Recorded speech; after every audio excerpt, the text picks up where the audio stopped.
Friends, कैसे हो आप सब लोग? सब बढ़िया। तो एक बार फिर से आपका स्वागत है आपके अपने फेवरेट यूट्यूब चैनल chemistry.com में। दोस्तों, आज के वीडियो लेक्चर में हम लोग इलेक्ट्रोकेमिस्ट्री क्लास 12 के एक बहुत ही इंपॉर्टेंट टॉपिक डेनियल सेल के बारे में डिस्कस करने वाले हैं। जैसा कि आप सभी को पता होगा कि डेनियल सेल एक ऐसा टॉपिक है जो कि हर बोर्ड एग्जाम में पूछता है। इससे हर बोर्ड एग्जाम में क्वेश्चन हर साल आती है और कोई भी कॉम्पिटिटिव एग्जाम हो उसके लिए भी आपको इलेक्ट्रोकेमिस्ट्री का यह टॉपिक मोस्ट इंपॉर्टेंट टॉपिक बन जाता है। तो खासकर वैसे बच्चे जो क्लास 12 के 2023 के बिहार बोर्ड या किसी भी बोर्ड के एग्जाम देने वाले हैं, इस वीडियो को जरूर देखिए क्योंकि डेनियल सेल से आपके क्वेश्चन वहां पे आने ही आने हैं।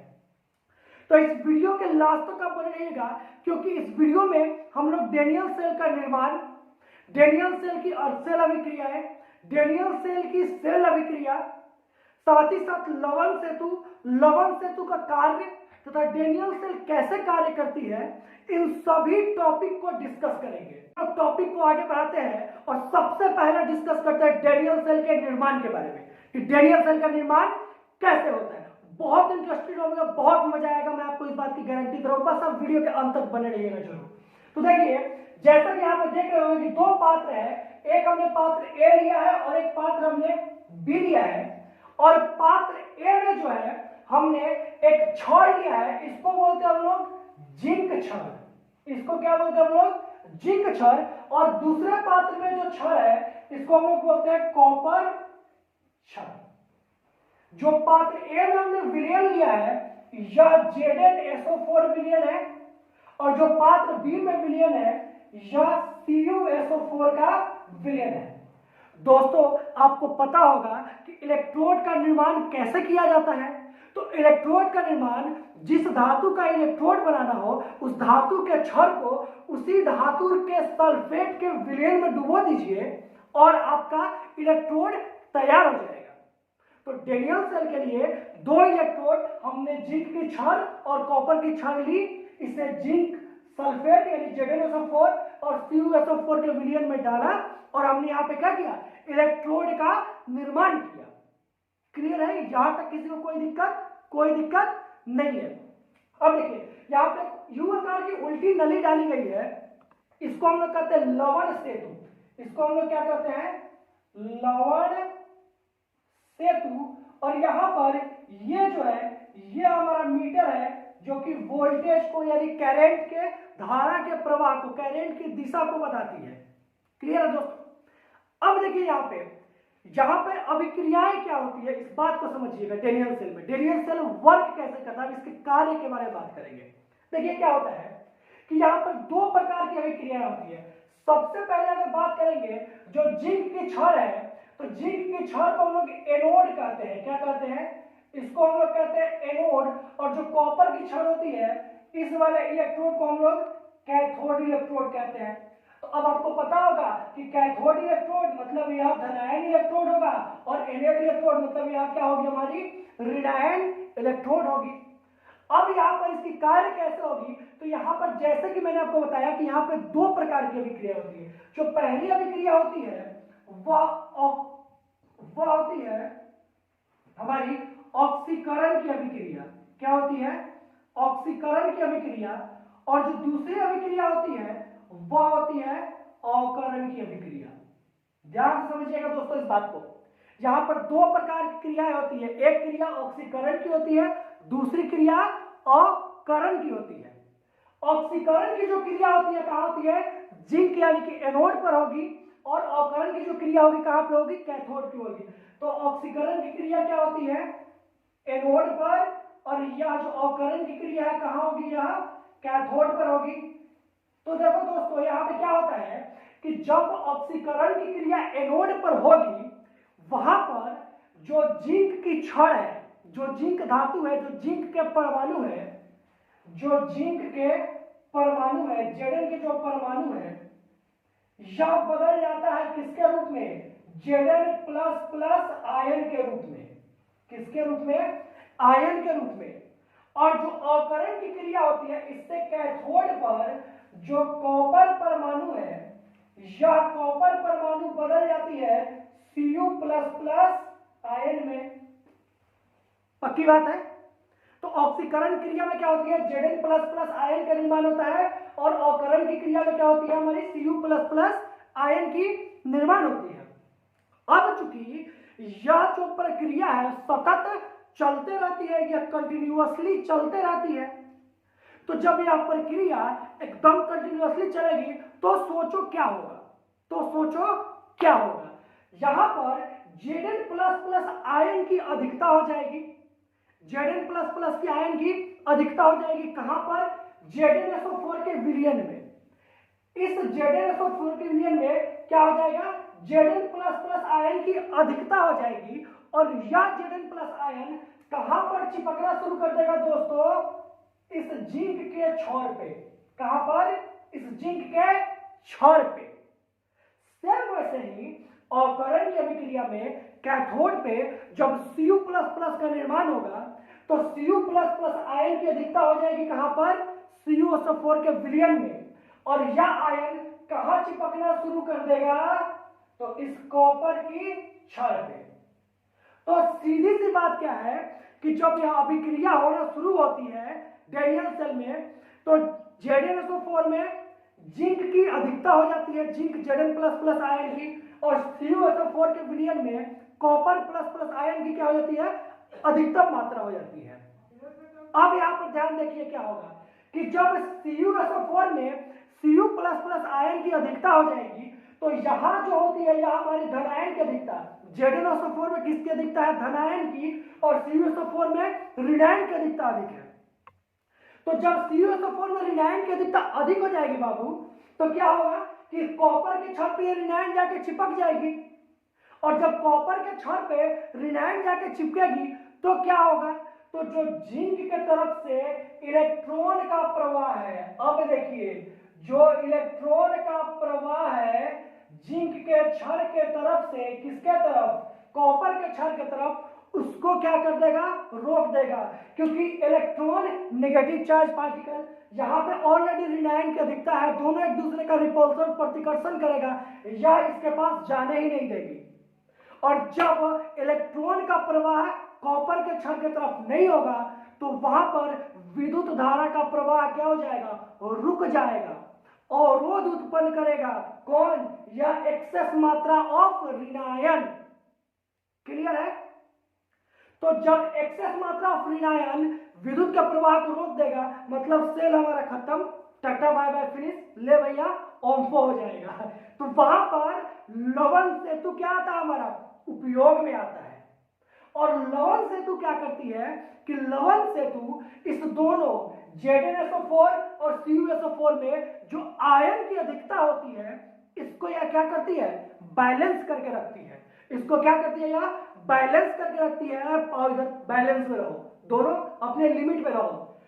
तो यह क्या करेगी कि जो आयन है उसके औकात को या अपने औकात में रखेगी, अपने अंडर में रखेगी, और जब यह उसको अपने अंडर में रखेगी तो क्या होगा, इस परिपथ में विद्युत का प्रवाह सतत चलते रहेगा, और हमारा डैनियल सेल जो है यह कार्य करते रहेगी। क्लियर है बच्चों, किसी को कोई दिक्कत। चलो अब सेकंड इंपॉर्टेंट बात क्या समझना है कि इलेक्ट्रॉन का प्रवाह कहां हो रहा है, एनोड से कैथोड की तरफ।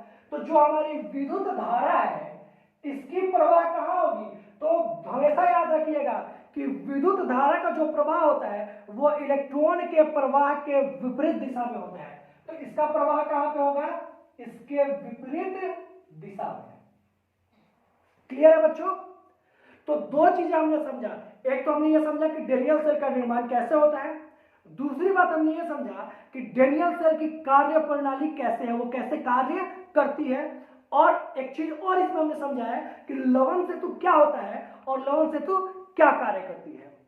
जो एक और इंपॉर्टेंट बात है इसमें याद रखिएगा कि लवण सेतु में बेसिकली हम लोग क्या क्या लेते हैं। तो यहाँ पे मैं लिख रहा हूं कि लवण सेतु में दो चीजें प्रमुख रूप से यूज की जाती है, एक होता है KCl या फिर आप यूज कर सकते हो NH4Cl। ये दोनों क्या है, लवण है। तो लवण सेतु में हम लोग क्या यूज करते हैं, लवण यूज करते हैं, और लवण सेतु के मुंह पे एक अगर अगर जड़ भरी रहती है जिससे कि यह बाकी चीजों को अपने अंदर ना लेके जाए। क्लियर है। चलिए अब आते हैं डेनियल सेल पे, फिर से कुछ बात करते हैं। तो देखिए डेनियल सेल की बात करेंगे तो डेनियल सेल जो है यह गैल्वेनिक सेल, कौन सा, गैल्वेनिक सेल का ही एक उदाहरण है, गैल्वेनिक सेल का प्रमुख उदाहरण है। डेनियल सेल जो है गैल्वेनिक सेल का प्रमुख उदाहरण है और इसी को हम लोग कहीं कहीं पे वोल्टेइक सेल भी कहते हैं, इसी को हम लोग वोल्टीय सेल भी कहते हैं। क्या कहते हैं, वोल्टीय सेल भी कहते हैं। अब बात समझिए कि इसको वोल्टीय सेल क्यों कहते हैं, इस बात को समझिएगा। तो इसको वोल्टीय सेल इसलिए कहते हैं क्योंकि डेनियल सेल में जो हमारी रासायनिक ऊर्जा होती है, कौन सी ऊर्जा, रासायनिक ऊर्जा, इसको हम लोग बदलते हैं किसमें, विद्युत ऊर्जा में। किसमें बदलते हैं, विद्युत ऊर्जा में, इसीलिए इसे वोल्टीय सेल भी कहा जाता है। देखो कितनी कमाल कमाल की बातें आ रही है ना, बहुत कमाल की बातें आ रही है। मैंने आपको शुरू में ही कहा था कि इस चैप्टर, इस वीडियो लेक्चर का अंत तक बने रहिएगा। मैं इस टॉपिक के एक एक पॉइंट को आपको डिस्कस करने वाला हूं। चलिए अब चलते हैं हम लोग नेक्स्ट पॉइंट की तरफ। नेक्स्ट पॉइंट क्या है, नेक्स्ट पॉइंट ये है कि डेनियल सेल की अर्धसेल अभिक्रिया, किसकी बात करेंगे हम लोग, अर्धसेल अभिक्रिया की। तो देखिए अर्धसेल का मतलब क्या होता है समझिएगा, यह पूरा मेरा एक डेनियल सेल हुआ। इस डेनियल सेल में पार्ट ए में जो एक ये हमारा इलेक्ट्रोड है यह एक अर्ध सेल हुआ और पार्ट बी में जो दूसरा इलेक्ट्रोड है यह मेरा क्या कहलाएगा, दूसरा अर्ध सेल कहलाएगा। तो डेनियल सेल में दो अर्ध सेल होते हैं जो कि एक जिंक का इलेक्ट्रोड का बना है, एक कॉपर का इलेक्ट्रोड बना है। तो अर्ध सेल की अभिक्रिया कैसे होती है इसके लिए हम समीकरण लिखेंगे। तो देखिए बात करेंगे हम लोग एनोड पर, किस पर, एनोड पर। तो जब हम लोग एनोड पर बात करेंगे तो जरा गौर फरमाइएगा कि एनोड पर क्या होता है। तो बच्चों एनोड पर जो Zn के परमाणु होते हैं यह बदलते हैं Zn++ आयन में अपने दो इलेक्ट्रॉन का त्याग करके। क्लियर है। वैसे ही कैथोड पर क्या होती है, तो कैथोड पर हमारा जो कॉपर++ का निर्माण होता है, दो इलेक्ट्रॉन, और यह किसमें चेंज होता है, कॉपर। तो यहां से आप दिखा सकते हैं कि एनोड पर यह अभिक्रिया होती है और कैथोड पर यह अभिक्रिया होती है और यह दोनों अभिक्रिया सम्मिलित रूप से अर्धसेल अभिक्रिया कहलाती है। एक अर्ध अभिक्रिया भैया हाफ पार्ट ऊपर वाली एनोड पर और हाफ पार्ट नीचे वाली कैथोड पर। तो अगर आपसे एग्जाम में पूछ रहा है कि डेनियल सेल की अर्धसेल अभिक्रिया क्या होती है तो आप लिख सकते हैं कि डेनियल सेल की अर्धसेल अभिक्रियाएं निम्नलिखित होती है। एनोड पर ये वाली अभिक्रिया और कैथोड पर ये वाली अभिक्रिया आप लिख देंगे।